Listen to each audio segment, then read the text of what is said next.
Thanks, Brian. For sitting down with us. We've got to talk, I don't want to go into the weeds too much, or into the tundra, as it were. 20-some-year project in far north Alaska near Prudhoe Bay. It's called Willows. It's been signed off on by the Bureau of Land Management. The indigenous tribes support it. The people of Alaska support it. You are awaiting a decision from the Biden administration on whether it will be approved or not, and in what form. Tell our audience what you expect. I know what you hope, and when we might know something. Well, it's what I expect, Brian, is a very good question. The honest answer is I don't know. I think this could go, unbelievably, this could go either way, and it's all a political decision at this point. The administration is getting exactly what they've asked for, which is us, companies like mine, to lean in, make more capital investment, more low GHG oil into the United States market. That's what the Willow Project is all about. Complete alignment amongst all our stakeholders. So it's become a political decision trying to balance sort of the environment and what's needed necessarily today to get us through this energy transition. And we hope to hear this week. They're under a 30-day clock that started in the first part of February, so we should have a decision sometime this week. And it's a big deal. Would you consider it material to shareholders of ConocoPhillips? I wouldn't call it material. There's lots of other things we can go do. It's important to the state of Alaska. It's important to the residents of Alaska. It is important to our company. We're one of the last people standing still exploring up in Alaska. That's what our job is to go do. We're finding great opportunities for the company up there. It's just a shame it gets wrapped around the axle in this permitting process. And it's been 4 years that we've been permitting. And the Bureau of Land Management has signed off on it. The indigenous tribes there have supported it as well.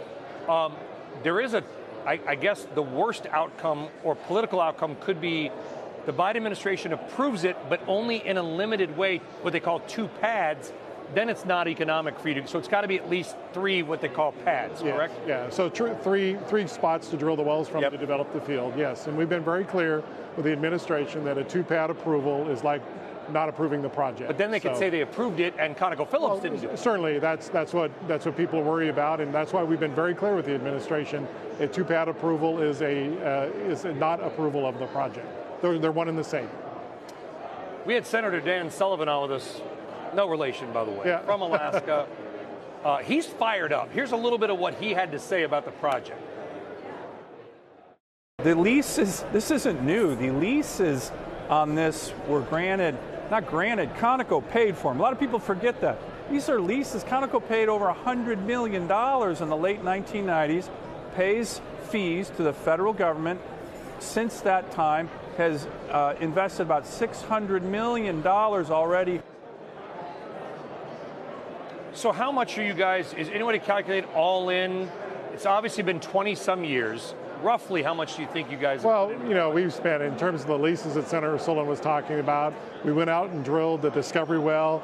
We've had appraisal activities going on in the winter. So, we've spent up to about $500 million over the course of this period of time, doing all the appraisal work, doing the front-end engineering work, doing all the preparatory, going through a 4-year permit process. So it's not trivial, the amount of dollars that we've spent getting prepared for this. We've done it the right way. We've shrunk the development down to the smallest we can do. We're utilizing some of the newest technology to go do it. That's why we think the scientists have weighed in, the Bureau of Land Management, the Department of Interior all weighed in, and there is an acceptable way to go forward.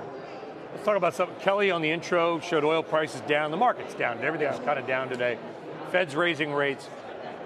Do you have a macroeconomic view? And I ask you as a ConocoPhillips CEO, because will it kill oil demand, tightening rates this aggressively? No, so I think it's a great question. I think we think it's going to be really lumpy and bumpy for the first half of this year.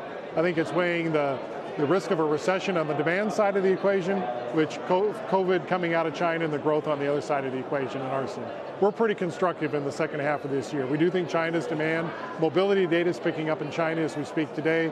We think it's probably going to be a pretty soft landing on the recession, certainly in the United States.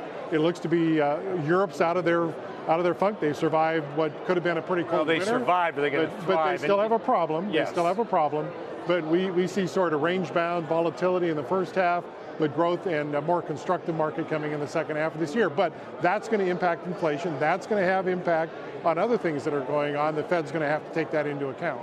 Can you explain to the people watching, because we hear this a lot, again, at very high levels, why aren't we producing more oil? We know that. We talked about that.